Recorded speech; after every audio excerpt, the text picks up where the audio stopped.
Kita orang semua kena pergi berlakon. Cuba korang teka siapa jadi watak utamanya. Tapi sebelum tu, kita orang makan dulu. First time kita orang nak pergi berlakon betul-betul. Nervous. Time pergi makan ni, saya, Umi dengan adik saya Opi je yang ada. Kita orang baru lepas habis buat satu kerja. Weh, teh hijau dia ni sedap gila. Lepas habis makan, Opi tiba-tiba main dengan kucing. Alamak, dah terlambat. Saya kena bersiap cepat-cepat. Kita orang kena sampai sana pukul 9:30 malam. Tapi sekarang dah jam 9. Jadi saya pakai laju-laju je untuk tutup pipi saya merah-merah ni. Kita tambah lagi merah-merah lepas dah tutup merah-merah tu ni. Yang ni kan lipstick saya beli guna duit sendiri tau. Lepas tu pakai bedak ni. Oh, berkabus-kabus. Tap.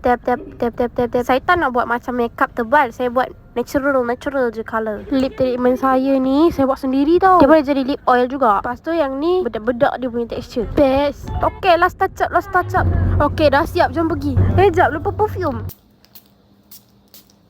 Kita kena bawa baju banyak-banyak. Tapi tak tahulah untuk apa. Lepas tu kena bawa beg sekolah lagi. Okay, kita jalan. Korang tengok bulan tu warna oren. Ada KL Tower. Bukan. Okay, sampai tempat berlakon. Jom kita masuk. Ya. Time ni kita orang tak tahu lagi nak berlakon apa. Ini bilik kita orang. Tengok pemandangan dia. Wah, bandar KL. Peace. Korang tengok ada lampu besar. Korang nak tahu, Mayam dulu yang kena mula. Lepas tu Opi, barulah saya.